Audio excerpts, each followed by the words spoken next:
Dear students, welcome back. ये एक demand video है जो मेरे मन में तो था लेकिन समय नहीं मिल रहा था। मैं बात कर रहा हूँ Jamia PG entrance test 2026 political science, जिसमें मेरे कई स्टूडेंट भाग ले रहे हैं और उनका ये कहना था सर 9 मई को एग्जाम है, उसकी यदि आप थीम वाइज एनालाइज करें जो मोस्ट पॉपुलर क्वेश्चन है लास्ट मिनट एंड ऑल, तो मैं कुछ कोशिश जरूर करूंगा। इसके अलावा कि इस पे फुल बैच भी चल रही है जिसके बारे में आपको बताएंगे। यदि आप सोच रहे हैं कि सर क्या कह रहे हैं, तो आप देख रहे हैं पॉल साइंस हेल्प चैनल, जो एक छोटा सा प्रयास है रिसर्च बेस्ड नॉलेज को शेयर करने का सोशल साइंस में, अभी खास करके पॉलिटिकल साइंस, और वो भी एग्जामिनेशन पर्पस से। ये वीडियो एक सीरीज वीडियो है जिसमें कई वीडियो लेक्चर में हम डिस्कस करेंगे जामिया पीजी एंट्रेंस टेस्ट 2026 के पॉलिटिकल साइंस के 3 इयर्स के पेपर को थीम वाइज। इस वीडियो में हम एनालाइज कर रहे हैं पॉलिटिकल थ्योरी को। चलिए शुरुआत करते हैं इस लंबी भूमिका के बाद। I hope you all will get benefited from it. Let's begin. ये आपको बताना मेरा कर्तव्य है। शायद आपको यदि पता नहीं हो तो आपको इससे फायदा हो सकता है कि जामिया के लिए जो है क्रैश कोर्स आप ज्वाइन कर सकते हैं। ये क्रैश कोर्स यदि आप ज्वाइन करते हैं कभी भी, अभी से लेके एग्जामिनेशन तक आप ज्वाइन कर सकते हैं। तो इसमें आपको 15 थीम वाइज मॉक्स मिलेंगे, बिल्कुल लाइव। कोई आपको ये नहीं है कि जो प्रीवियसली लिए गए हैं वो आपको नहीं मिलेंगे, बिल्कुल लाइव मिलेंगे। और एक जो है फुल लेंथ पेपर भी मिलेगा, पॉल साइंस का भी और आईआर का भी। आप गौर कीजिए कि आईआर के लिए भी, मतलब एक कंबाइंड बैच है जिसमें आईआर और पॉल साइंस दोनों के रिसोर्सेज दिए जा रहे हैं। Then last minute revision classes भी होंगे, एक या दो। और exam prep strategy live sessions भी होती है जिसमें कि डिस्कस की जाती है। यदि आप इन सब का फायदा उठा के अपने चांसेस को थोड़ा और ज्यादा बढ़ाना चाहते हैं Jamia PGET pol science and IR के पेपर के लिए, तो आप अपना मेल, नेम, टेलीग्राम आईडी और मोबाइल नंबर भेजें paulsciencehelp@gmail.com पे। यदि आप यूजीसी नेट दे रहे हैं तो ये बुक, यदि ऑब्जेक्टिव पॉलिटिकल साइंस किसी भी बुक के लिए और यूजीसी नेट के लिए स्पेसिफिक 1000 बेस्ट एमसीक्यू यदि साउ दे रहे हैं, तो आपको एक यूनिक बुक मिलती है जो कहीं आपको नहीं मिलेगी। और यदि आप जामिया की या सीपेट दे रहे हैं या सीपीजी दे रहे हैं, एमयू, तो आपके लिए ये गोल्डन बुक है। ये बुक्स जो है सभी अमेजन पे मिलते हैं। अमेजन पे नोशनल प्राइस, मतलब इतनी कम में कि आप हैरान रह जाएंगे। ऑफ कोर्स वो किंडल वर्जन है जिसको आप ऑनलाइन पढ़ते हैं, अब तो सभी ऑनलाइन ही बुक पढ़ते हैं। आप अमेजन पे जाएं, वहां पॉल साइंस हेल्प लिखें, आपको सारी बुक दिखेंगी, लेकिन इसकी डायरेक्ट क्लिकेबल लिंक भी डिस्क्रिप्शन बॉक्स में मिलेंगे। जैसा मैंने कहा कि 3 साल के पेपर को मैंने लिया है, 25, 24 और 23, और उसमें से निकाला है पॉलिटिकल थ्योरी के जो क्वेश्चन मुझे लगे उसको। सबसे पहले 2025 के क्वेश्चन को चलिए एनालाइज करते हैं। इससे पहले कि एक एक करके क्वेश्चन को मैं कहूँ, मुझे बहुत खुशी होती है कि एटलीस्ट पीजी एंट्रेंस टेस्ट के लिए जामिया या एएमयू, इवन सीपीजी जैसे टेस्ट बचे हुए हैं जो सीयूईटी पीजी के बाहर हैं एनटीए से, जो अच्छे गंभीर क्वेश्चन पूछ पा रहे हैं। Otherwise NTA has gone very bad. उन्होंने एक मजाक बना दिया है एग्जामिनेशन को, खास करके यूजीसी नेट और सीयूईटी पीजी भी अभी हाल तक, इस बार उन्होंने थोड़ी सुधार की है। वो बिल्कुल chronology, date and rote learning पे चले गए हैं। लेकिन ये पेपर आपको सोचने को मजबूर करता है, पॉलिटिकल थ्योरी के बारे में, थिंकर्स के बारे में, कॉन्सेप्ट्स के बारे में। बेहद बेहद अच्छे क्वेश्चन का ये एक कलेक्शन है। तो आपको हर एग्जाम के लिए, केवल इस एग्जाम के लिए नहीं, ये फायदा होगा। यदि आप कोई भी एग्जाम दे रहे हैं, असिस्टेंट प्रोफेसर, सेट या यूजीसी नेट, तो आपको ये पेपर जरूर जरूर बेहद उपयोगी लगेगा यदि आप इसको देख रहे हैं तो। I hope so. Let us begin. First question है 2025 का, राइट टू डेवलपमेंट कैसा राइट है?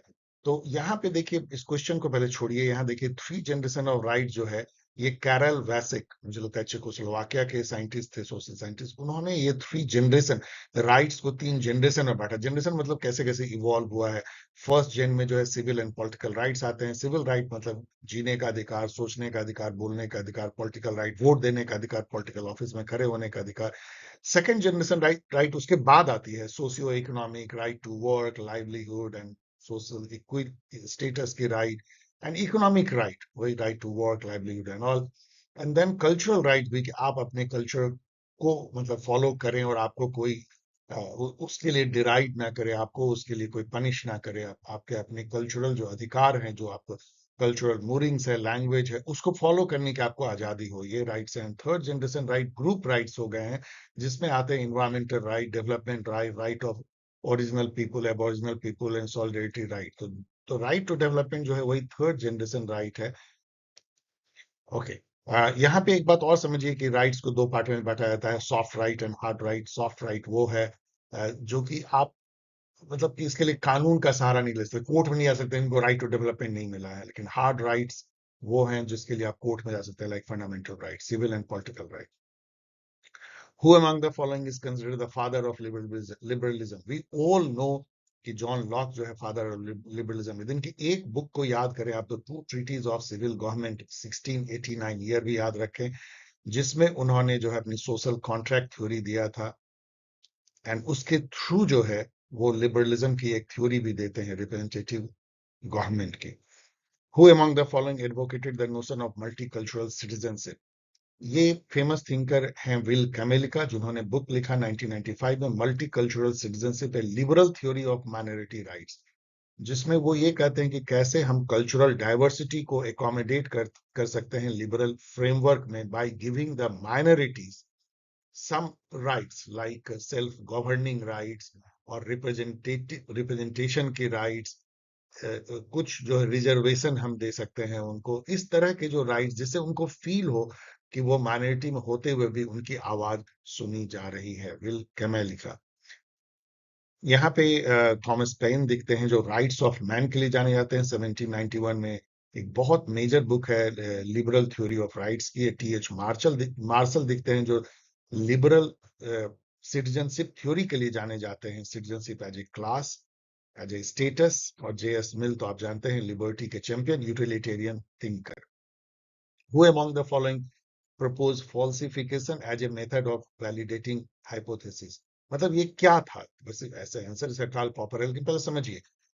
इनका कहना था कि साइंटिफिक थ्योरी को यदि आपको टेस्ट करना है, कोई थ्योरी साइंटिफिक है कि ऐसे ही प्रोवर्ब है, ऐसे ही सेइंग है, तो तो कोई भी साइंटिफिक थ्योरी को टेस्ट करके आप ट्रू या फॉल्स साबित कर सकते हैं तो साइंटिफिक थ्योरी है।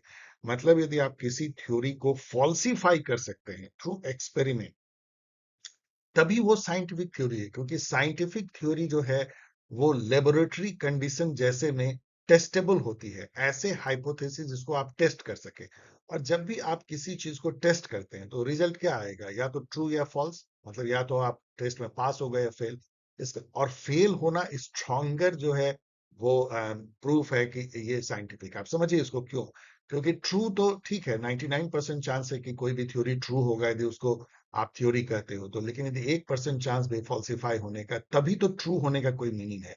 यदि आप किसी थ्योरी को किसी भी तरीके से फॉल्स प्रूफ ही नहीं कर सकते हो, मतलब टेस्ट करके भी, तो इसका मतलब है कि वो जस्ट सेइंग है, मुहावरा है, जस्ट आपने एक्सेप्ट कर लिया बिना किसी थ्योरेटिकल रिगर के। So falsification as a method of validating scientific hypothesis या हाइपोथेसिस को साइंटिफिक, ये उन्होंने लॉजिक ऑफ साइंटिफिक डिस्कवरी नाम के बुक में कार्ल पॉपर ने 1934 में दिया था। इस बुक को भी याद रखिए एंड कार्ल पॉपर को भी। कार्ल पॉपर इंग्लैंड के एक कंजर्वेटिव थिंकर थे, ये भी याद रखे थे, जिन्होंने बहुत फेमस बुक लिखी थी the enemy of the open society, जिसमें उन्होंने करार दे दिया था मार्क्स, हेगेल एंड प्लेटो को enemy of the open society. क्यों, सोचिएगा।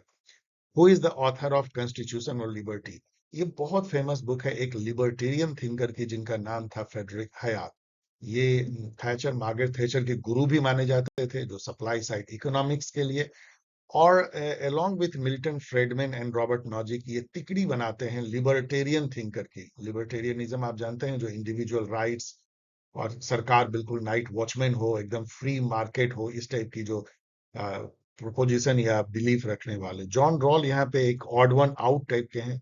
तो फेडरिक हयात, फेडरिक हयात की जो अदर बुक्स हैं वो है road to serfdom, very famous book, law, legislation and liberty, the fatal conceit the errors of socialism. Of course libertarian thinker तो अपोजिशन में होंगे सोशलिज्म के, and why I am not a conservative, जबकि उनको conservative thinker माना जाता है। Which one of the following is an organization campaigning for human rights? We all should know Amnesty International और Human Rights Watch, ये दो premiere organisation है। हमें ये भी जानना चाहिए कि एमनेस्टी इंटरनेशनल का हेडक्वार्टर लंदन में है, कई एग्जाम में पूछा जाता है, इन सब के बारे में भी खास करके people's union for democratic right, ये सब आपको जानना चाहिए। Who among the following is an advocate of communicative rationality, ये क्वेश्चन कई बार इस पेपर में 2-3 बार आ रहा है इस वीडियो में। कम्युनिकेटिव रैशनलिटी जो है यूर्गन हैबरमास, इनको पढ़ा जाता है हुर्गन हैबरमास, ये सेकेंड जनरेशन के मोस्ट फेमस थिंकर हैं Frankfurt school of critical theory के।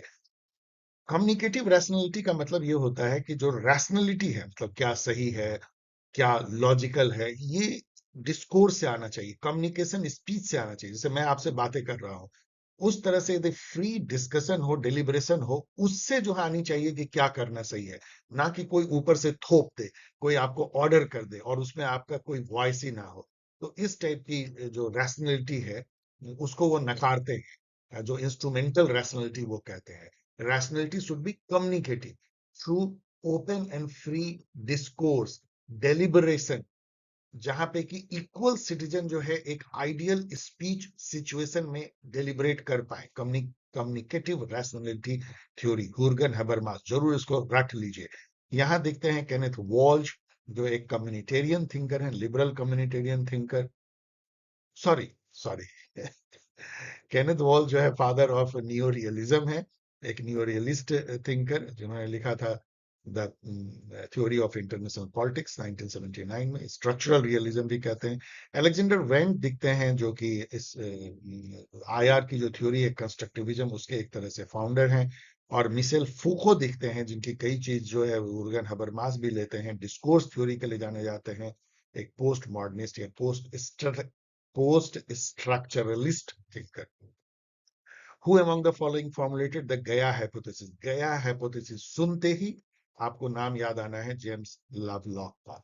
गया हाइपोथेसिस जो यहाँ एक्सप्लेन भी किया है, ये कहता है कि अर्थ जो है ना, एक लिविंग सिस्टम है जो अपने ऑर्गेनिक और इनऑर्गेनिक, जीवित और मृत जो पदार्थ उससे लिपटे हुए हैं, चाहे एटमॉस्फेयर हो, कीड़े मकोड़े हो, लोग हो, उसके साथ मिल करके एक सेल्फ रेगुलेटिंग धड़कती हुई आत्मा जिसके रियली होती है, वैसी सिस्टम बनाती है गया हाइपोथेसिस। गया जो है वो मदर अर्थ को कहते हैं, किस लैंग्वेज में? ग्रीक। चेक कर लीजिएगा, जेम्स लवलॉक।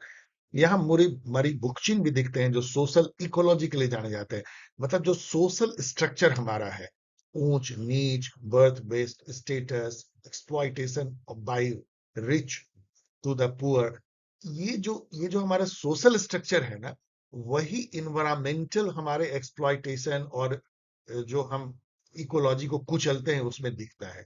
हम जैसे गरीबों पे अत्याचार मान लीजिए अमीर लोग करते हैं, वैसे ही जो पावरफुल ह्यूमन रेस है वो दूसरे स्पेसीज पे और मदर अर्थ पे भी अत्याचार करता है। जब तक हम सोशल स्ट्रक्चर को नहीं हम बेनिवोलेंट बनाएंगे, अच्छा बनाएंगे, हम इन्वायरमेंटल प्रोटेक्शन भी नहीं कर पाएंगे। मरी बुच्चे।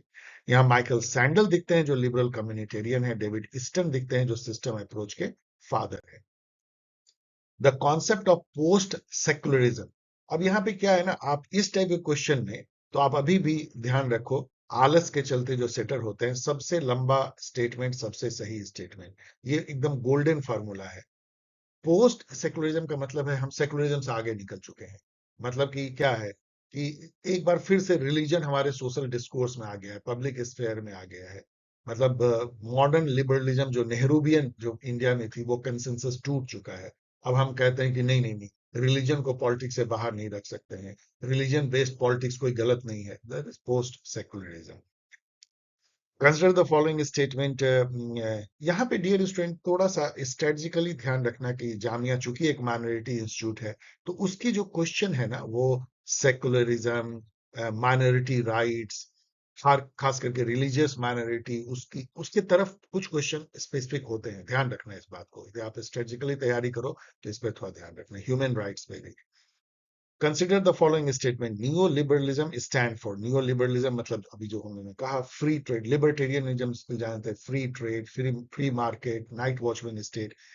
तो नाइट वॉचमैन स्टेट तो होगा ही, और अनब्रिडल फ्री मार्केट होगा। डेमोक्रेटिक सोशलिज्म बिल्कुल इससे सूट नहीं करता, और वेलफेयर प्रोविजन को तो नो नो ये कहते हैं। तो 1 और 4 फॉलोइंग स्टेटमेंट को देखो। सिविक नेशनलिज्म क्या है, पहले तो समझो सिविक नेशनलिज्म जो मैंने यहाँ पे दिया भी है कि इसके 3 एकदम इसेंशियल फीचर है। एक की डाइवर्सिटी को, ये कल्चरल डाइवर्सिटी को इज्जत करता है, सोशल रिकॉग्निशन होती है, किसी को ऊंच नीच नहीं समझा जाता है। और यहाँ पे ना एक इक्वालिटी है, सिटीजन बराबर है, चाहे वो किसी रिलीजन किसी लैंग्वेज के हो, और सबको जो है बराबर का अधिकार है। मतलब सिविक नेशनलिज्म का मतलब यह है कि हम एक नेशन के मेंबर इसलिए हैं कि हम एक सिटीजन है नेशन के।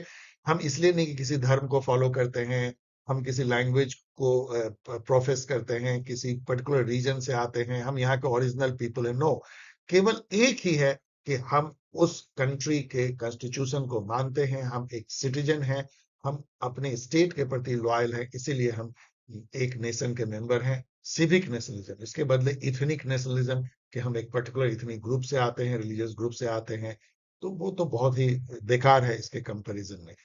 तो कल्चरल ग्रेडेशन भी नहीं हो सकता है, क्योंकि कल्चरल ग्रेडेशन मतलब कि किसी कल्चर को ऊपर किसी को नीचे। Organic unity and cultural sameness बिल्कुल सिविक नेशनलिज्म में नहीं होगा। एंड लिबरल इंटरनेशनलिज्म तो इससे रिलेटेड ही नहीं है। तो केवल एक है, community of equal citizen that respect cultural diversity, यही है। लेकिन यहाँ कोई ऐसा ऑप्शन नहीं है, इसलिए क्वेश्चन इनवैलिड है मेरे अनुसार से। वैसे आप पता नहीं किसको टिक मारोगे, wrong. End of ideology thesis was advocated by. We all should know कि एंड ऑफ आइडियोलॉजी का मतलब क्या होता है। एंड ऑफ आइडियोलॉजी मतलब आपको पता है कि ह्यूमन अपने सोशियो पॉलिटिकल अरेंजमेंट के लिए ऑलवेज ढूंढता रहा कि कौन सा आइडियोलॉजी बेहतर है। Liberalism, socialism, fascism, democratic socialism, what kind of ideology. उसकी अंत जो है वो डैनियल बेल डिक्लेयर करते हैं 1960 में अपने बुक में, एंड ऑफ आइडियोलॉजी में। वही बात लगभग फुकुयामा भी अपने एंड ऑफ हिस्ट्री थेसिस में कहते हैं। सही आंसर है डेनियल बेल, जिन्होंने बुक लिखा एंड ऑफ आइडियोलॉजी। लेकिन लगभग, मैं फिर से रिपीट कर रहा हूं, एंड ऑफ हिस्ट्री थेसिस भी ये कहती है कि हो गई खोज खत्म। एक बेस्ट आइडियोलॉजी की वो है liberal democracy and free market economy और कैपिटलिज्म, फुकुयामा। हटिंगटन यहाँ पे हैं, जो जाने जाते हैं अपने क्लास ऑफ सिविलाइजेशन थीसिस के लिए 1996 में, जो कहते हैं कि 21st सेंचुरी का वॉर जो है कल्चर सिविलाइजेशन के बीच में होगा, ना कि नेशन के बीच में। मिल्टन फ्रीडमैन दिखते हैं, जो कि टिकड़ी बनाते हैं लिबर्टेरियन थिंकर की, रॉबर्ट नॉजिक और फ्रेडरिक हैक के साथ। The essential element of Leninism is as a political theory include. Lenin ने जो थ्योरी दिया था आपको पता है, dictatorship of proletariat, revolutionary vanguard party, और उसके बाद सेंट्रलाइज्ड डेमोक्रेटिक या डेमोक्रेटिक सेंट्रलाइजेशन। नीचे में डेमोक्रेसी है, लेकिन ऊपर जाके सेंट्रलाइज एक सिंगल पार्टी हो जाती है। तो यहाँ पे 3 और 4 होगा, ना कि डिसेंट्रलाइज डेवलपमेंट की बात उन्होंने नहीं की थी। मल्टी पार्टी तो कभी नो नो लेनिन के लिए। Single party, who said that state is known by the right is maintain, ये इतना फेमस कोट है लास्की का, हैरोल्ड लास्की, जो एक तरह के सोशलिज्म के तरफ झुके हुए लिबरल थिंकर थे और प्लूरलिस्ट थिंकर थे, वेलफेयर के लिए जाने जाते थे, लेबर पार्टी के मेंबर भी थे, कैरोल लास्की। यहाँ पे एरिस्टोटल दिखते हैं, जो कहते हैं कि state exist for the sake of good life of community. Lock दिखते हैं, जो कहेंगे कि state exist for protecting the natural right of citizen. और टीएच ग्रीन है, जिन्होंने फर्स्ट टाइम वेलफेयर स्टेट की पूरी कंप्लीट थ्योरी दी थी, जो कहते हैं कि स्टेट इसलिए एग्जिस्ट करता है कि वो ह्यूमन के मोरल डेवलपमेंट के लिए वो अधिकार प्रदान करता है, सिचुएशन प्रदान करता है। जितनी उसकी बाधाएं हैं मोरल डेवलपमेंट में या ह्यूमन को डेवलप में, उस बाधाओं को खत्म करता है। T H Green, moral idealist thinker. Which philosopher described the idea of natural right and nonsense on stilt? ये सब तो आप घिसा पिटा लड्डू क्वेश्चन है। We all should know Jeremy Bentham, जो कि लीगल राइट्स के समर्थक हैं। यहाँ पे हेगल दिखते हैं, जो स्टेट को march of God on earth करार देते हैं। The concept of complex equality किसने दिया था? एक famous liberal communitarian thinker Michael Walzer, जिन्होंने एक बुक लिखा sphere of justice, a defence of pluralism and equality 1983 में, जिन्होंने कॉम्प्लेक्स इक्वलिटी का कॉन्सेप्ट दिया कि समाज में कई जो है कम्युनिटी, कई जो है आप सेगमेंट बना सकते हो, डोमेन बना सकते हो। जैसे इकोनॉमिक डोमेन है, किनशिप का डोमेन है, लव एंड किनशिप का, रिलीजियस डोमेन है, सोशल डोमेन है, और हर या एजुकेशन का डोमेन है। और हर डोमेन में अलग अलग क्राइटेरिया से आप जो है लोगों को डिस्ट्रीब्यूशन करो, और हर डोमेन एक दूसरे को प्रभावित ना कर पाए, इस टाइप की होगी, तो सबको इक्वलिटी मिलेगी। अपने अपने डोमेन में वो लोग आगे बढ़ेंगे जो बढ़ना चाहिए, लेकिन अपने डोमेन में आगे होने से दूसरे डोमेन को वो इफेक्ट नहीं कर पाएंगे। मतलब कहने का है कि मान लो कि यदि रिलायंस इंडस्ट्री जो है इकोनॉमिक डोमेन में इंडिया के सबसे मान लो रिच पर्सन हो गए, तो वो एजुकेशन के डोमेन में भी सबसे ऊपर नहीं होने चाहिए। वो जो जो आपका सोशल डोमेन होता है उसमें भी सबसे आगे नहीं होना चाहिए। जो अदर स्पिरिचुअल डोमेन होता है उसमें भी सबसे आगे नहीं होना चाहिए, क्योंकि वैसा होता है जो है वो इक्वालिटी समाज की ब्रेक होती है। माइकल वॉल्जर, यहाँ पे चार्ल्स टेलर दिखते हैं, वो भी एक लिबरल कम्युनिटेरियन थिंकर हैं, जो कई थ्योरी के लिए जाने जाते हैं, like politics of recognition and sources of self के लिए। एंड रॉबर्ट नॉजिक तो अभी तक आपको याद हो गया होगा, libertarian thinker. And John Rawls, most famous liberal egalitarian thinker. The theory of communicative action, ये क्वेश्चन रिपीट हो गया। अब यहाँ पे आप गौर कीजिए कि Jamia is famous for repeating their question, इसीलिए यदि इसको आप देख रहे हो ना, तो इसमें से ही कुछ क्वेश्चन आपको जो है एक्चुअल इस बार के भी पेपर में दिखेंगे। तो अब तो आप समझ गए होंगे, Jurgen Habermas, who among the following is not a radical feminist thinker. अब यहाँ पे क्या है ना, हो सकता है आप टी ग्रेस एटिंगसन को नहीं जानते हो, जूडिथ सी ब्राउन को नहीं जानते हो, इसको इनको आप थोड़ा बहुत जानते होगे, फायर स्टोन को, क्योंकि इन्होंने बहुत फेमस बुक लिखा था डायलेक्टिक ऑफ सेक्स, जो कि सेकंड जनरेशन या रेडिकल फेमिनिज्म के लिए आता है। लेकिन यहाँ आपको ये क्वेश्चन इसलिए आसान हो जाता है कि मैरी वोllstonecraft जो 18th सेंचुरी के लास्ट में लगभग आई थी, 1790s में, वो जानी जाती है लिबरल फेमिनिज्म के लिए, जैसे कि जॉन स्टुअर्ट मिल या राजा राम मोहन रॉय। तो वो कभी रेडिकल तो थी ही नहीं, उन्होंने तो जो डोमेस्टिक जो जो फंक्शन था वुमेन का, या जो डोमेस्टिक रोल था मदर का, सिस्टर का, उसको एक्सेप्ट किया था, उन्होंने उसको काटा नहीं था, जो रेडिकल फेमिनिज्म कहती है। चूंकि आपको ये मिल जाता है नॉट ए रेडिकल फेमिनिस्ट, तो ये तीनों आपको इसका मतलब रेडिकलिज्म से जुड़ी हुई होंगी। अब यदि आप नहीं देख पाए हो शुरू में, तो एक बार फिर आपको याद दिला दें कि जामिया की क्रैश कोर्स आप ज्वाइन कर सकते हो, इवन 5 दिन के लिए भी ज्वाइन करते हो तो आपको बेहद फायदा हो सकता है। क्या मिलता है यहाँ पे देखो, और कैसे ज्वाइन कर सकते हो यहाँ पे देख सकते हैं।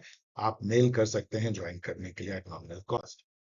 अब चलिए हम लोग 2024 के पेपर को देखते हैं।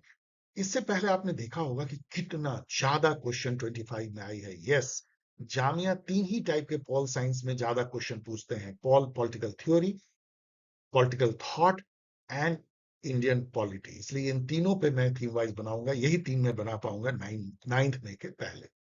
अब चलिए देखते हैं, according to post colonial theory, post colonialism जो कि इस तरह से सोशल स्ट्रक्चर पॉलिटी को देखता है कि कॉलोनियलिज्म का क्या असर पड़ा, लास्टिंग असर कल्चर पे, साइकोलॉजी पे, इकोनॉमिक स्ट्रक्चर पे, जो पोस्ट कॉलोनियल स्टेट है, या ग्लोबल पॉलिटिकल ऑर्डर पे। So according to post-colonial theory, what term is used to describe the imposition of Western culture value on non-Western society? ये तो कल्चरल इंपेरियलिज्म है। Imperialism मतलब कि आप जो है ऊपर से कंट्रोल करते हो, दूर से कंट्रोल करते हो, इंपेरियलिज्म। आप मास्टर बनते हो, दूसरे को स्लेव समझते हो, तो कल्चरल इंपेरियलिज्म। ये तो चलो आसान है, लेकिन यहाँ एडवर्ड सेड जो हैं, जो कि फिलिस्तीन के थे, उन्होंने सफर भी किया है, अभी भी वो लोग सफर कर रहे हैं। उनकी जो 2 बुक है ना, वो कल्चरल इंपेरियलिज्म को दर्शाती है। एक ओरिएंटलिज्म है 1978, और दूसरा है कल्चर एंड इंपेरियलिज्म, सीधा जो इस टॉपिक से मिलता है। इन दोनों के बारे में और थोड़ा पढ़ लेना, मैं वीडियो को लंबा नहीं बनाना चाहता। According to dependency theory, what is the primary factor contributing to under development in peripheral country? अब यहाँ पे आप world system theory, Immanuel Wallerstein को याद करो। डिपेंडेंसी थ्योरी के एक प्रीकर्सर ये हैं, जो कहते हैं कि सोशल जो कैपिटलिस्ट स्ट्रक्चर है ग्लोबल, उसको आप ऐसे देख सकते हो। कोर जो मेट्रोपॉलिटन है, जो कि बेसिकली मजबूत कैपिटलिस्ट कंट्री है, वेस्टर्न यूरोप और north America. And semi periphery जैसे रसिया एंड सेकेंड वर्ल्ड। अंजन पेरिफेरी में हम लोग सब आते हैं, अफ्रो एशिया। तो कोर पेरिफेरी स्ट्रक्चर की बात वो करते हैं, और उसमें प्राइमरी फैक्टर जो पेरिफेरी के दुख का है, मतलब अंडर डेवलपमेंट या अनडेवलपमेंट का है, वो है exploitation by the core country. So capitalist exploitation is the core factor contributing to under development in peripheral country. Peripheral मतलब third world country, core country मतलब first world country, semi periphery मतलब second world country. What distinguishes civic nationalism from ethnic nationalism? अभी हम लोगों ने देखा civic nationalism मतलब जिसमें सब बराबर हैं, वो इसलिए बराबर हैं कि एक नेशन के वो सिटीजन है, ना कि किस कल्चर से आते हैं, किस रिलीजन, किस लैंग्वेज से आते हैं। So no homogeneity cultural, no secessionist movement, no ethnic identity, just shared value and citizenship. Chief thinker यदि आप सिविक नेशनलिज्म के देखिए, तो रूसो दिखेंगे आपको चैंपियन, जनरल विल याद कीजिए, अर्नेस्ट ब्रेनन दिखेंगे व्हाट इज ए नेशन नाम के आर्टिकल के लिए। What does the term social capital refer to? Social capital में तो आपको एक एग्जांपल बताता हूं। मान लीजिए आप एक ऐसे व्यक्ति हैं जिसके फ्रेंड कलेक्टर हैं, कमिश्नर हैं, कोई एमपी है, कोई एजुकेशनल इंस्टीट्यूट का चेयरपर्सन है, कोई वाइस चांसलर है। तो आपकी सोशल नेटवर्क बहुत हाई है। एज ए इंडिविजुअल आपकी सोशल नेटवर्क बहुत हाई है। आप अपना बहुत सारा काम करवा सकते हो, बस फोन करो। आप जो देखते हो ना सिनेमा में, मैं अभी फोन करता हूं और वो फोन करता है कमिश्नर को और उसका भाई छूट जाता है। Social network. ऑफ कोर्स ये कोई अच्छा एग्जांपल नहीं है। ये तो इंडिविजुअल केस में सोशल नेटवर्क है। आप उसको कैपिटल की तरह, पूंजी की तरह यूज करते हो। जो जो नेटवर्क आपने बनाया है, आपका जो जो जो कनेक्शंस हैं, जो आपके जो जो सोशल स्टैंडिंग आपकी है सोसाइटी में, जो आपके जड़ हैं, पैठ हैं, और वो कितने ऊंचे जगह पे है। लेकिन सोसाइटी में भी यदि ऐसा हो, एज ए सोशल कोहेशन हो, कामरेडरी हो, सोशल हार्मनी हो, लोग एक दूसरे की मदद करें, ऐसा हो, तो वो पूरे सोसाइटी के लिए सोशल कैपिटल होती है। चीफ थिंकर जो सोशल कैपिटल के हैं, ये रॉबर्ट पुटनम हैं, पियरे बॉर्ड्यू हैं, और जेम्स कॉलेमैन है। इनकी बुक भी देख लेना। तो यहाँ पे आप अब आंसर पे आओ। The trust network and social bonds with in a community, ये जो है सोशल लेवल पे सोशल नेटवर्क की बात करते हैं। मैंने जो आपको एग्जांपल दिया यू इंडिविजुअल लेवल पे दिया, और इंडिविजुअल और सोशल लेवल पे सोशल नेटवर्क का जो डिफरेंस है वो पियरे बॉर्डू डिलिनिएट करते हैं। How does political legitimacy contribute to enhancing state capacity?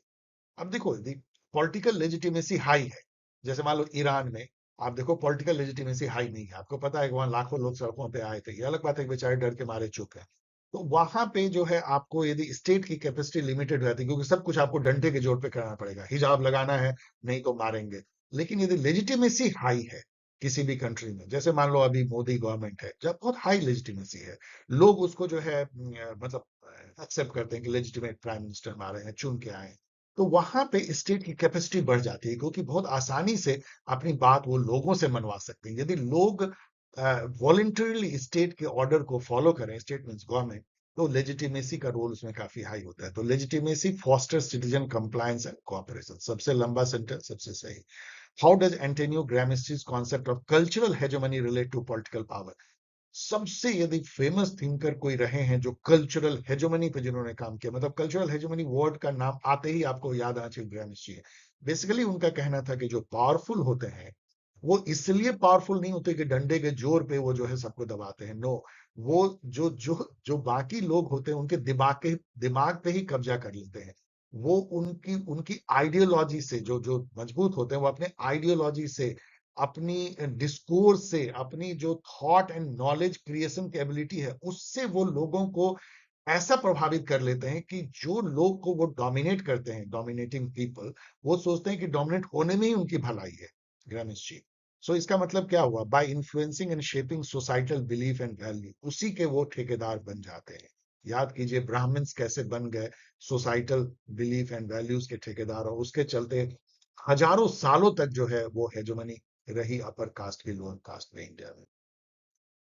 In the context of epistemic injustice, अब आपको बहुत डिफिकल्ट टाइप के जो है वर्ड आएंगे। इपिस्टम का मतलब नॉलेज होता है, इपिस्टेमिक इनजस्टिस मतलब नॉलेज बेस्ड इनजस्टिस। ये क्या है? अब उसमें से एक टर्म है टेस्टिमोनियल, टेस्टिमोनियल इनजस्टिस। ये वर्ड कॉइन किया था एक फिलोसोफर मिरिंडा फ्रिकर ने। मिरिंडा फ्रिकर फेमिनिस्ट पर्सपेक्टिव की फिलोसफर थी। उन्होंने ये कहा था कि देखो क्या होता है कि कोई यदि इंटरनेट पे आया, यूट्यूब पे, और वो बहुत सारे भाषण दे रहा है कि देखो ये गलत है, वो गलत है, तो आप बोलोगे अरे इसकी क्या सोशल स्टैंडिंग है, ये खुद तो 3 महीने जेल में रह के आया है, इसको तो सजा हो चुकी है, तो इसकी बात का क्या वैल्यू? या ये तो दलित कम्युनिटी से आता है और बड़ी ऊंची ऊंची बातें कर रहा है ब्राह्मणिज्म पे एंड ऑल, इनकी क्या नॉलेज है ये? ऐसे यदि आप किसी के सोशल बैकग्राउंड पे, ये तो माइनॉरिटी कम्युनिटी मुस्लिम है इसीलिए ये जो है ऐसी बातें कर रहा है, ये टेस्टिमोनियल इनजस्टिस है। मतलब आप लोगों को की जो बातों को इसीलिए नहीं मान रहे हो क्योंकि उसका एक पर्टिकुलर आइडेंटिटी है, सोशल बैकग्राउंड है, तो आप उसको वैसे ही नकार दे रहे हो। आप सुन ही नहीं रहे हो उसकी बात को कि उसमें क्या रैशनलिटी है, क्या तर्क है, आप नहीं सुन रहे हो। So prejudiced credibility assessment based on social identity is testimonial injustice. अब सोचना कि वुमेन के लिए कितना इंपॉर्टेंट है, या पढ़ना है इसको। In feminist epistemology, again epistemology आ गया, इपिस्टिम से ही आया है, वही episteme, science of knowledge. How do you know what we know, इसको इपिस्टेमोलॉजी कहते हैं। So in feminist epistemology, what critique is often raised against traditional conception of knowledge? वो ये कहते हैं कि आप ना नॉलेज जो है वो पावरफुल गढ़ते हैं, वही कल्चरल हेजेमनी, और जो पावरलेस होते हैं वो उसको ट्रूथ मान करके फॉलो करते हैं। लेकिन जैसे ही कोई मार्जिनलाइज कम्युनिटी अपनी नॉलेज गढ़ने की कोशिश करता है, उसको अनेक चुनौतियां आती है, उसकी बात कोई कोई नहीं सुनता। अभी जो आपने देखा टेस्टिमोनियल क्रेडेंशियल, लेकिन जो जो मार्जिनलाइज है उनके स्टैंड पॉइंट से आप देखो नॉलेज को, तो आपको कंप्लीट नॉलेज नजर आएगी। फेमिनिस्ट पर्सपेक्टिव से देखो, आप सबल्टन पर्सपेक्टिव से देखो, सबसे लंबा स्टेटमेंट सबसे सही, neglect of marginalise perspective and experience in creation of knowledge. यहाँ पे पढ़ लेना, इसको स्टैंड पॉइंट थ्योरी कहते हैं, और कई जगह ये टर्म भी यूज किया जाता है फेमिनिस्ट एपिस्टेमोलॉजी में।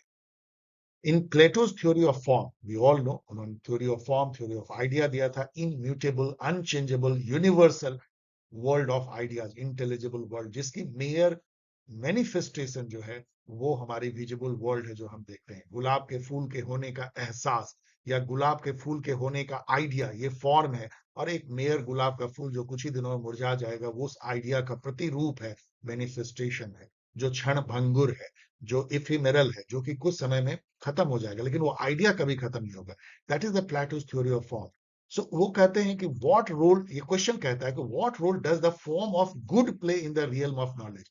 जो गुड, वो कहते हैं प्लेटो की जो फॉर्म ऑफ गुड जो है ना, वो सूरज है, वो सूरज की रोशनी है, उसी की रोशनी में सारे फॉर्म, सारे आइडिया जो है वो दिखते हैं हमें। इतना ऊंचा है the form of the good, the ultimate reality transcend all other form. Transcend का मतलब उन सब पे छा जाता है, ट्रांसेंड।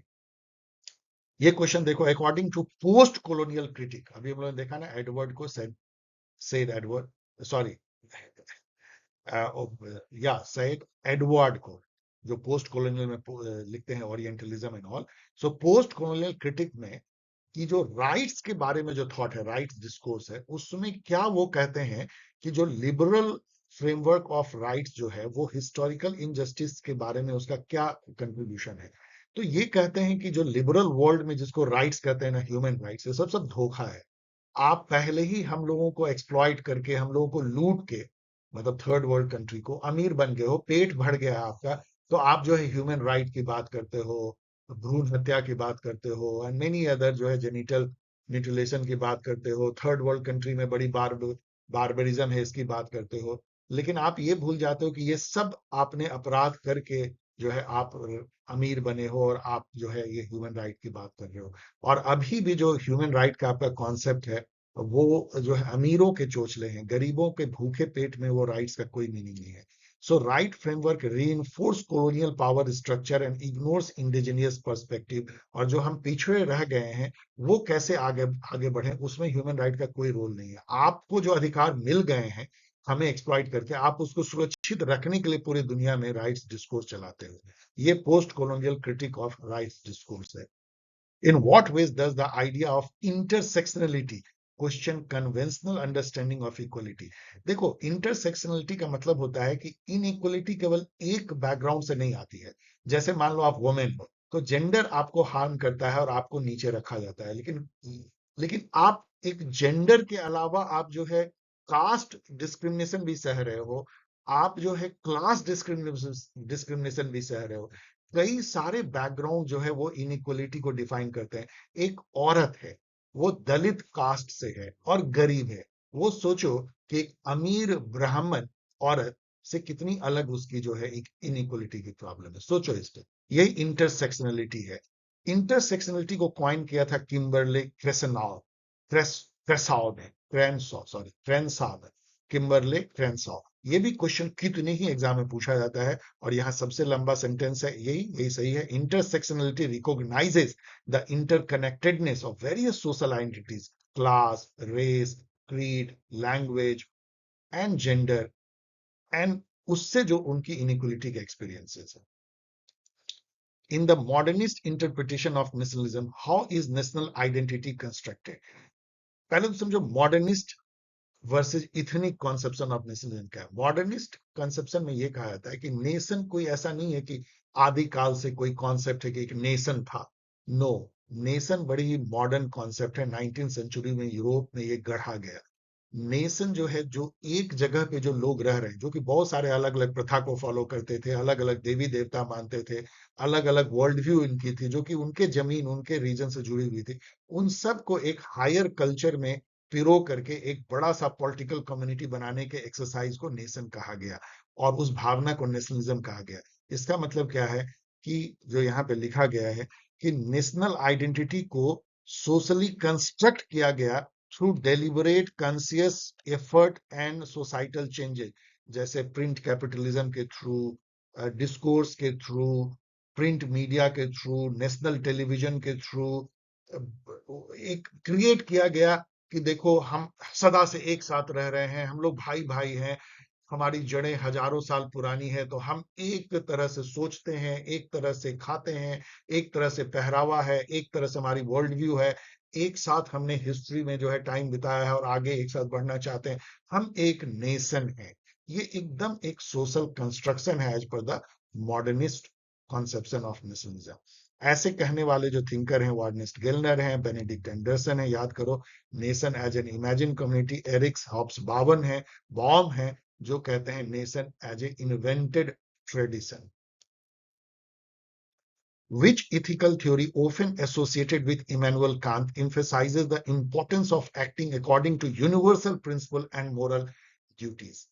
मतलब देखो, दो जो है इथिकल प्रिंसिपल है। एक है कि हम जिस रास्ते को अपनाते हैं मंजिल पे पहुंचने के लिए, ये मंजिल है, ये रास्ते हैं, वो खुद जो है वो इथिकल होना चाहिए, मोरल प्रिंसिपल को फॉलो करना चाहिए, सही होना चाहिए, तभी जो है हम जो जिस मंजिल को पाते हैं वो सही है।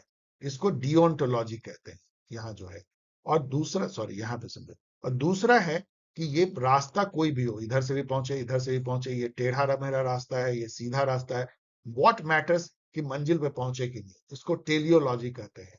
जैसे यूटिलिटेरियनिज्म जो है वो टेलियोलॉजिकल प्रिंसिपल पे बेस्ड है, और जो जो कैटेगोरिकल इंपेरेटिव जो थेसिस है इमैनुअल कांत की या गांधीयन थॉट, वो डियोन्टोलॉजी पे बेस्ड है। रॉल भी डियोन्टोलॉजिस्ट थे।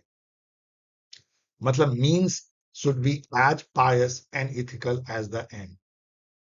In the context of gender and political representation, what term describe the phenomena where women are more likely to be elected or appointed to political offices that are perceived as dealing with soft issues like social welfare or education? अब आप देखो कि जैसे आप पूरे समाज में देखो, जो एम्प्लॉयमेंट का जो ग्रेडेशन है, आप देखोगे औरतें रिसेप्शनिस्ट में हैं, वो टेलीफोन कॉल उठाती हैं, कॉल सेंटर में काम करती हैं, केयर वर्क करेंगी, नर्स होंगी, सेवा वाला काम जितना भी है, वो एयर होस्टेस होंगी, क्रू मेंबर होंगे, इस टाइप के काम जो है वो करेंगे, टिकटिंग करेंगी, सॉफ्ट जॉब उनको दिया जाता है।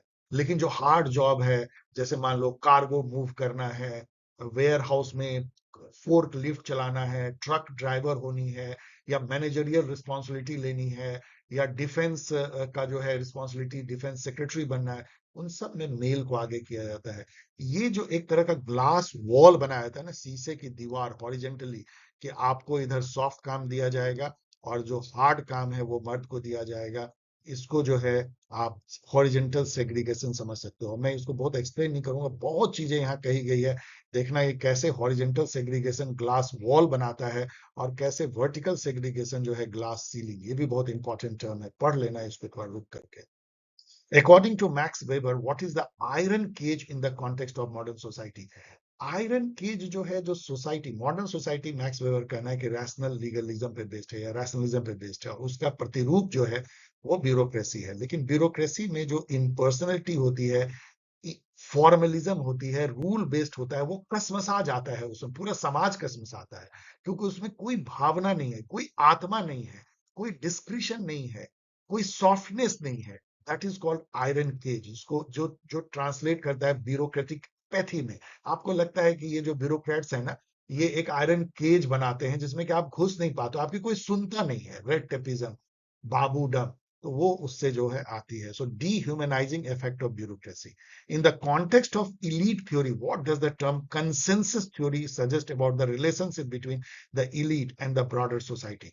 यहाँ पे दो चीज समझो, कंसेंसस दो होता है। एक तो इलीट आपस में कंसेप्शन बना लेते हैं, कंसेंसस बना लेते हैं। मान लो एक इलीट ग्रुप है, पॉलिटिकल पार्टी एक इलीट ग्रुप है, याद रखना। दूसरा इलीट ग्रुप है, तीसरी इलीट ग्रुप है, और यहाँ पूरे मास हैं जिसपे वो शासन करते हैं। पहले तो आपस में ही ये ना एक तरह का कार्टेल कर लेते हैं, भाई तू मेरी रक्षा कर, मैं तेरी रक्षा करूंगा। आप अभी देखो वुमेन रिजर्वेशन बिल उसका सबसे अच्छा एग्जाम्पल है। सभी पॉलिटिकल पार्टी इसमें कार्टेल बनाए हुए हैं। उनका एक ही मत है कि मर्दों का सीट नहीं छीनना है, औरतों को एक टोकन जो है दे दो। कैसे दे दो? तो खूब सारे सीट को बढ़ा दो। उससे कितनी समस्या होने वाली है आप सोच सकते हो, बहुत सारी समस्या। बैठने से लेके एमपी फंड से लेकर के और चुनाव से लेके चुनाव का खर्चा, कितने ही सारे खर्चे एक कंट्री पे बढ़ेंगे जब आपको 1000 के आसपास एमपी हो जाएंगे। लेकिन सबको इसकी चिंता नहीं है कि मर्दों की सीट नहीं घटे। ये इलीट कंसेंसस है। ये कोई नहीं चाहता कि मर्दों की सीट को अभी घटा दो और औरतों को दे दो, जो एक झटके में हो सकता है, लेकिन ये इलीट कंसेंसस को तोड़ता है।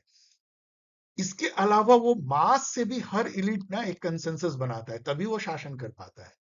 जो टीमिंग मासेस हैं, मिलियन ऑफ लोग, इलीट एकदम थोड़े से होते हैं, और पूरी करोड़ों जनता को वो रूल करते हैं। क्यों? क्योंकि जनता को भरमाने में सफल हो जाते हैं कि हमारे लीडरशिप में ही आपका भला है।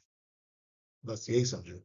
सो elite collaborate to maintain social order and stability. अपने फायदे के लिए इलीट कार्टेल बनाते हैं। According to new international division of labor theory, what role do developing country often play in global economy? Developing economy क्या करेंगे? सस्ता रॉ मटेरियल देंगे, सस्ता लेबर देंगे, कमोडिटीज देंगे, यही देंगे, और बाजार प्रोवाइड करेंगे। सो ये जो है वो क्या देंगे? Peripheral service provider, autonomous economic hubs नहीं होगा, कोर प्रोडक्शन सेंटर नहीं होगा, पेरिफेरल सर्विस प्रोवाइडर कह लो, लेकिन ये बहुत जमता नहीं है, बट एनीवेज और कोई तो उससे भी बेकार ऑप्शन है। According to classical political economy theory, what concept refers to the notion that individual acting in their self-interest unintentionally contribute to the overall economic well-being of society? Basically ये है कि सभी ये एक रैशनल चॉइस थ्योरी भी है। ये कहता है कि हर इंडिविजुअल रैशनल एक्टर होता है और वो अपने अपने स्वार्थ के बारे में सोचता है, अपना इंटरेस्ट को मैक्सिमाइज करना चाहता है। लेकिन वो चूंकि सोशल सेटिंग में भी रहता है, उसको ये भी देखना है कि सामने वाले का इंटरेस्ट को भी चोट पहुंचाएंगे, तुम्हारे इंटरेस्ट को भी चोट पहुंचेगा। तो इसके चलते सब मिल के जो रैशनल एक्टर ना एक ऐसी व्यवस्था लाते हैं जो पूरे समाज के लिए भले के लिए हो जाता है। वो अनइंटेंशनल है, करना तो वो अपना ही भला चाहते हैं। ये चीज पॉलिटिशियन पे भी लागू होता है। हर पॉलिटिशियन स्वार्थी होता है, अपना ही भला चाहता है, लेकिन अपना भला चाहने में ही समाज का भला होता है। अगेन जो वुमेन रिजर्वेशन इसका एग्जाम्पल है। हर पॉलिटिकल पार्टी जो है वो रैशनल एक्टर है, अपना भला चाहती है, वो चुनाव जीतना चाहती है। लेकिन और हर इंडिविजुअल पॉलिटिशियन भी चुनाव जीतना चाहता है, पावर में रहना चाहता है। ये यूनिवर्सल ट्रूथ है, हर सबके लिए लागू है। लेकिन वो सब मिल करके भी, चूंकि उनको औरतों का भी वोट चाहिए, वो पॉलिटिकल गेन होगा, तो एक ऐसी डिसीजन सब मिलके लेते हैं जिससे समाज का भला हो जाता है कि औरतों को रिप्रेजेंटेशन ज्यादा मिल जाता है। तो ये जो है ना, इसको यहाँ पे उन्होंने इनविजिबल हैंड कहा है। ये भी ठीक है, मतलब बाजार एक इनविजिबल हैंड, अदृश्य हाथ पैदा करता है, जो रैशनल एक्टर के जो सारे डिसीजन को एक समाज के लिए अनइंटेंशनली सही सही जो है वो हेल्प कर देता है, वो पूरी decision. That is called invisible hand of market. ये कहने वाले सबसे पहले एडम स्मिथ थे। संस्कृताइजेशन जो है बहुत फेमस टर्म है, जो बहुत जगह हर एग्जाम में आता रहा है। एम एन श्रीनिवास ने इसको क्वाइन किया था। बहुत फेमस सोशोलॉजिस्ट थे, 60s के जमाने में लिखते थे।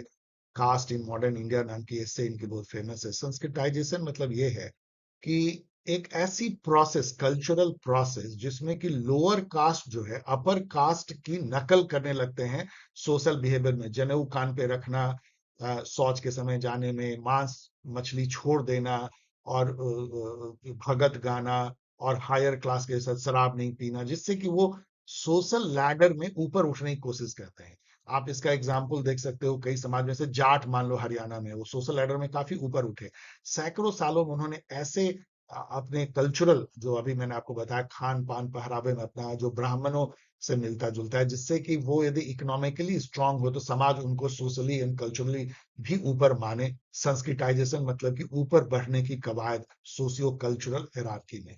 सो the process by which lower caste emulate का मतलब नकल करते हैं, the practices, cultural practices of higher caste, so that कि लोग उनको लेजिटिमेसी दे, हायर कास्ट जैसा मानने लगे। बी सबसे बड़ा, सबसे सही। फाइनली चलो हम लोग 2023 के क्वेश्चन को देखते हैं, और देखते हैं कि इसमें कितना टाइम लगता है। ये वीडियो वैसे ही बहुत लंबा हो रहा है, बट आई होप कि आप इसको थॉरोली एंजॉय कर रहे होंगे। चलिए पहला क्वेश्चन देखते हैं 2023 जो 3 इयर्स में से लास्ट पेपर जो मैंने पॉलिटिकल थ्योरी के क्वेश्चन को कल आउट करके मतलब चुन के निकाला है। फर्स्ट क्वेश्चन देखिए, the theory of social contract primarily seeks. ये बहुत ही फेमस क्वेश्चन है। ये एक जगह इसका आंसर गलत भी दे दिया था, बच्चे बहुत कंफ्यूज हुए थे। Basically social contract theory theory of state है। स्टेट की उत्पत्ति या ओरिजिन कैसे होती है। One of the theory along with other theory, जैसे डिवाइन राइट थ्योरी है, फोर्स थ्योरी है, इवोल्यूशनरी थ्योरी है, या हिस्टोरिकल थ्योरी है, पैट्रियार्कल थ्योरी है, मैट्रिलिनियल थ्योरी है, उसी तरीके से सोशल कॉन्ट्रैक्ट थ्योरी है। It primarily seeks to explain the origin of the state. लेकिन एक जगह जो मैं बता रहा था, कहीं पे ये लिख दिया गया था कि it's a primarily A theory of political obligation, और उसको सेटर ने गलती से सही कर दिया था, उससे कई बच्चे कंफ्यूज हुए थे। सिविक नेशनलिज्म ये रिपीट हो रहा है, आर आप कहें तो ये रिपीट क्वेश्चन है, जिसमें political community of equal citizen, equality सबसे इंपॉर्टेंट है, that respect cultural diversity important है, मतलब सिविक बेसिस ऑफ नेशनलिज्म, ना कि इथनिक, रिलीजियस या linguistic basis, not even cultural basis. Clash of civilization thesis मैंने आपको बताया, हटिंगटन, जहां उन्होंने ये कहा था कि 21st सेंचुरी में जो वॉर होंगे वो ज्यादा कल्चरल या सिविलाइजेशनल होंगे instead of nation state. Notion of orientalism, ये मैंने आपको बताया, एडवर्ड सेड, जो कि बहुत बड़े थिंकर माने जाते हैं, पोस्ट कॉलोनियल थिंकर, उन्होंने 1978 में बुक लिखा था ओरिएंटलिज्म। उसमें उन्होंने ये कहा था कि वेस्टर्न जो कल्चर के जो थिंकर हैं वो ईस्टर्न कल्चर को इसलिए नहीं पढ़ते कि उसको समझ पाए, बल्कि इसलिए कि कैसे वो वेस्टर्न कल्चर की तुलना में उसको नीचा दिखा सके। ये है वेस्टर्न कल्चर, ये है ईस्टर्न कल्चर। ईस्टर्न कल्चर मतलब एशिया, अफ्रीका, फार ईस्ट। वेस्टर्न कल्चर मतलब नॉर्थ अमेरिका, वेस्टर्न यूरोप। इसको रखना ऊपर, इसको रखना है नीचे, इसके लिए वो स्टडी करते हैं हमारे कल्चर की। That is orientalism. Cultural binary, या आपको कल्चरल हिरार्की क्रिएट करना है। एडवर्ड सेड फिलिस्तीन के थे। Who among the following advocated organic theory of state. पहले समझो ऑर्गेनिक थ्योरी ऑफ स्टेट का क्या मतलब है। जैसे एक ऑर्गेनिज्म होता है, हम लोग का शरीर है और डिफरेंट लिम्स उसके पार्ट हैं, वैसे ही यदि स्टेट जो है वो एक ऑर्गेनिज्म के तौर पे देखा जाए, जिसके कि व्यक्ति, समाज, परिवार उसके लिम्ब जैसे हैं, आपको सीधा सप्तांग थ्योरी याद आएगा, नाम ही है सप्तांग, ऑर्गेनिक थ्योरी। उसी तरीके से हेगल की थ्योरी जो है, एरिस्टोटल की थ्योरी, ये सब माना जाता है ऑर्गेनिक थ्योरी। तो यहाँ पे हेगल दिखते हैं जो ऑर्गेनिक थ्योरी के लिए जाने जाते हैं। लॉक जो है वो एक लिबरल स्टेट के लिए जाने जाते हैं, हॉब्स एब्सोल्यूटिस्ट स्टेट के लिए, और Marx withering away of state, no state. Who among the following is not a theorist of multiculturalism. हम लोगों ने देखा Will Kymlicka, multicultural citizenship, Charles Taylor, politics of recognition, जिसमें वो ये कहते हैं कि एक मल्टी डाइवर्स सोसाइटी में जहां बहुत सारे कल्चरल कम्युनिटी के लोग हैं, वहां हर कल्चर को एक सही रिकॉग्निशन मिलना चाहिए। केवल आप सही नहीं, मेजोरिटी कल्चर माइनॉरिटी कल्चर को केवल बर्दाश्त ना करे, टॉलरेट ना करे, बल्कि उसको पॉजिटिवली देखे, उसको पॉजिटिवली प्रेज करे। इससे जो है उस माइनॉरिटी कल्चर के जो इंडिविजुअल है उनकी सेल्फ स्टीम बढ़ती है और समाज में भाईचारा बढ़ता है। भीखू पारेख भी जो है रीथिंकिंग मल्टीकल्चरलिज्म नाम की बुक लिखते हैं, एक अलग तरीके से मल्टीकल्चरलिज्म को समझने की कोशिश। रॉबर्ट नॉजिक एक लिबर्टेरियन थिंकर है, उनका कोई नाता मल्टीकल्चरलिज्म से नहीं है। वो night watchman state, free market economy, liberal जो जो जिसको आप कह सकते हो क्लासिकल लिबरलिज्म को एकदम बिल्कुल इंडिविजुअलिस्ट तौर पे फिर से पेश करना, लिबर्टेरियन थिंकर। पॉजिटिव इंडिविजुअलिज्म हम लोगों ने देखा है, ये बुक है सीबी मैकफरसन जो कैनेडियन है, लेफ्ट ओरिएंटेड है, मार्क्सिस्ट। उन्होंने बुक लिखा था 1962 में, the political theory of positive individualism, Hobbes to lock.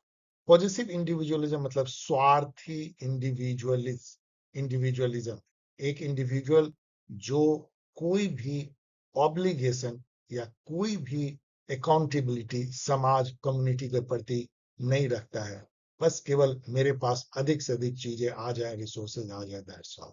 CB McPherson. The theory of natural right was propounded by, एक थिंकर यदि नेचुरल राइट पे चुनना हो तो आप किसको चुनेंगे? John Locke, natural right of life, liberty, property. Who among the following is not a communitarian thinker? चार कम्युनिटेरियन लिबरल कम्युनिटेरियन थिंकर को ऑलवेज याद रखिए। माइकल सैंडल यहाँ दिखते हैं, माइकल वॉल्जर यहाँ दिखते हैं, एलिस्टर डेर मैकलेंटेर दिखते हैं, चार्ल्स टेलर यहाँ नहीं दिखते हैं, उनको भी देखिए। John Rawls is not a communitarian thinker, वो लिबरल थिंकर है, लिबरल इगैलिटेरियन कह सकते हैं। Who among the following is not a theory of ecologism, मतलब इकोलॉजी से रिलेटेड जिन्होंने थेसिस दिया है।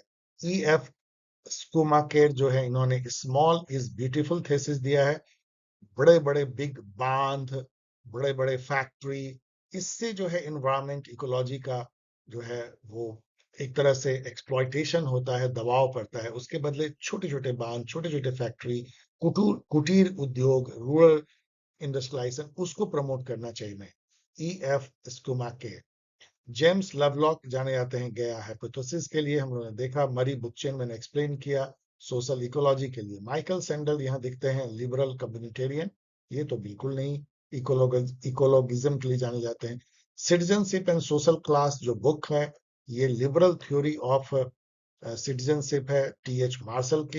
इसका नाम ही है बुक का, civil political social rights, liberal theory of citizenship, जिसमें उन्होंने, सॉरी ये बुक का नेम नहीं है, बुक का नेम है सिटीजनशिप एंड सोशल क्लास 1951 की। उसमें उन्होंने सिटीजनशिप को एक लिबरल सोसाइटी में इवोल्यूशनरी एक प्रोसेस माना है, जिसमें पहले सिविल राइट सिटीजन को मिले, फिर पॉलिटिकल राइट मिले, और अब सोशियो इकोनॉमिक राइट मिलने लगे हैं।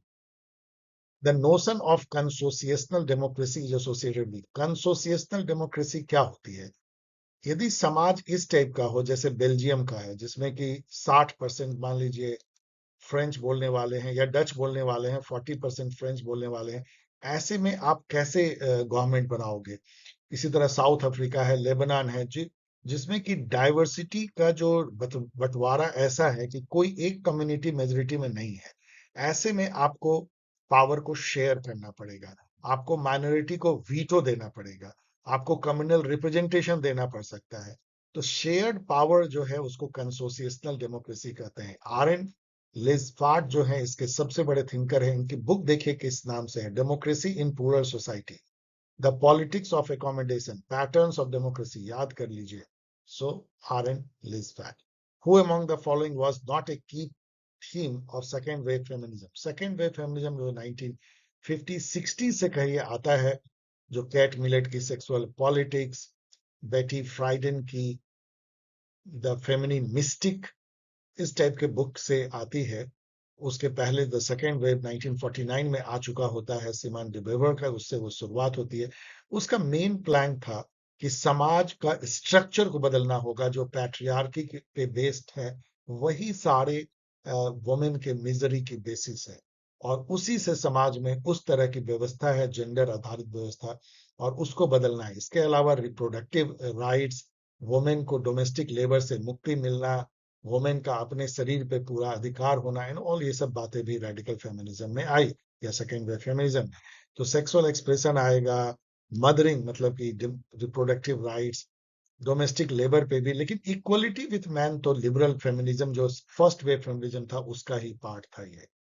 डोमेस्टिक लेबर जो है उसका सबसे अच्छा एग्जाम्पल है बेटी फ्रेडन की बुक द फेमिनिन मिस्टिक, जिसमें वो कहती हैं कि औरतें घर में काम करती हैं, कोरस, कपड़े धोना, बच्चों को पालना, बूढ़ों की सेवा करना एंड ऑल, और उनको उनकी इस प्रॉब्लम का कोई नाम नहीं है, the problem that has no name. यदि इस फ्रेज को याद रखोगे ना, तो आपको बहुत सारे क्वेश्चन बन जाएंगे। इस बार की एक सीयूईटी पीजी का क्वेश्चन भी था, द फेमिनिन मिस्टिक का क्या परपोर्ट है या क्या उसकी मेन पॉइंट है, ये the problem that has no name, that is the domestic unpaid work women do at home, बिना किसी रिकॉग्निशन के, बिना किसी तनख्वाह के। Who among the following argued that state structures, internal forces, and class relations combine to explain the origin and accomplishment of social revolutionary transformation in the book State and Social Revolution? ये तरीका question पूछने के बाद मजेदार है। वैसे ही पूछ लेते स्टेट एंड सोशल रिवॉल्यूशन के कौन ऑथर है, लेकिन देखो कितना मेहनत सेटल कर रहा है, आपको इस state and social revolution book की क्रैक्स बता रहा है। Beautiful beautiful way of asking. इस इसके ऑथर जो हैं वो थेडा स्कोपोल हैं, जो जानी जाती हैं आ, आप कह लो एक तरह से हिस्टोरिकल कंपैरेटिव करने के लिए, हिस्टोरिकल पीरियड में जो डिफरेंट रिवॉल्यूशंस हुए हैं, like Russian revolution, Chinese revolution, American या फ्रेंच रिवॉल्यूशन, उन सब का कंपेयर करने के लिए। Which of the following is not true about Buddhist tradition? चलो इसको मैंने रख लिया है पॉलिटिकल थ्योरी में। बुद्धिज्म जो है कई चीजों के लिए जाना जा सकता है, कोई डिस्क्रिमिनेट तो करता नहीं है ये। It advocate middle path, always Buddha कहते हैं कि ना ही एक्सट्रीम पाथ मत लो, गोल्डन मीन जो एरिस्टोटल भी कहते हैं। Separation of individual life from that of other creature, no, मतलब जो अदर क्रिएचर से हम जुड़े हुए हैं उनका भी हमें ख्याल रखना है, हम उसी के पार्ट हैं। Strong sense of solidarity and individual moral obligation to other, ये भी है। Social justice in the age of identity politics, redistribution, recognition and participation, ये किसकी बुक है? ये कह रहे हैं ये बुक है नैन्सी फ्रेजर की। नैन्सी फ्रेजर एक बहुत मजेदार बात कहती है जो इंडियन पॉलिटिक्स में भी रिलेवेंट है। आप अभी सुनोगे कई नेता जो है ये रूलिंग डिस्पेंसेशन के, जैसे बीजेपी, जब उनको जो हिंदुत्व पॉलिटिक्स पर जब कोई क्वेश्चन करते हैं कि आप लोग तो हिंदू मुस्लिम करते हो, तो उनका जवाब ये होता है कि क्या मुस्लिम को 5 किलो अब फ्री अनाज नहीं मिल रहा है? क्या मुस्लिम को प्रधानमंत्री आवास योजना का लाभ नहीं मिल रहा है? क्या मुस्लिम को ये नहीं मिला? मतलब जितनी भी आप डिस्ट्रीब्यूशन समझते हो, यदि मुस्लिम किसान है तो क्या उसको किसान सम्मान निधि नहीं मिल रहा है? मिल रहा है। नैन्सी फ्रेजर कहती हैं केवल इतना ही काफी नहीं है, जो माइनॉरिटी है उनको या मार्जिनलाइज्ड है उनको रीडिस्ट्रीब्यूशन में तो इक्वल हक मिलना चाहिए, वो तो आप देते हो, लेकिन आपको रिकॉग्निशन भी देना पड़ेगा। ये आइडेंटिटी बेस्ड अप्रोच है। It focuses on cultural injustice and seek to correct it through the legal and social recognition of marginalised group, जैसे एलजीबीटीक्यू है, रेशियल जस्टिस और मल्टीकल्चरलिज्म। रिकॉग्निशन भी चाहिए, रिडिस्ट्रीब्यूशन, केवल रिडिस्ट्रीब्यूशन देने से नहीं होगा। That is very very important. Minority को कैसे हैंडल करना है। End of, so Nancy Fraser, end of ideology thesis, ये भी रिपीट क्वेश्चन आप देखते हो कैसे रिपीट करते हैं ये डैनियल बेल, हम एक्सप्लेन पहले ही कर चुके हैं। Which of the following types of rights have been described as first generation right? Again ये रिपीट क्वेश्चन है, कारल वासेक को याद करो। First generation right civil and political right है, पॉलिटिकल राइट तो फर्स्ट जनरेशन में आ जाती है। सेकेंड जनरेशन राइट्स जो है वो social and economic rights and third generation right group right, solidarity right है। Which philosopher called the idea of natural rights as nonsense on steel? Again repeat question है, देखो कितने क्वेश्चन ये repeat करते हो। They are famous for repeating. यदि आप इस 3 साल के क्वेश्चन को ही ना 3 बार देख जाओ तो हो सकता है कि आपको 10-15 क्वेश्चन लगभग इसी से सीधे सीधे आ जाए। We all know Jeremy Bentham, जो कि लीगल थ्योरी ऑफ राइट के प्रोपोनेंट है।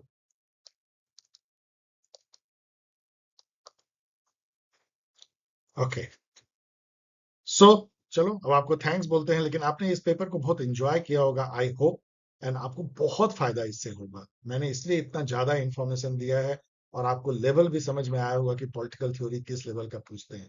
बेसिकली आपका कॉन्सेप्ट क्लियर होना चाहिए जेएमआई के लिए, मोर देन सीयूईटी पीजी में।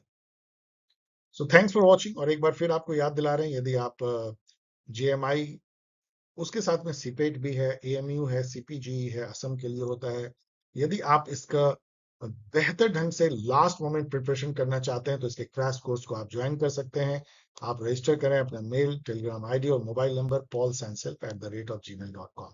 एक बात याद रखें, आप कभी भी ज्वाइन करें, पूरे जो अभी तक मॉक हुए हैं वो आपको लाइव मिलते हैं, याद रखिएगा, live, nothing you are losing. This way आप मुझ तक पहुंच सकते हैं, अपने सवाल पूछ सकते हैं। मैं हमेशा कोशिश करता हूं आपके सवालों के जवाब देने की, आपसे बातें करने की।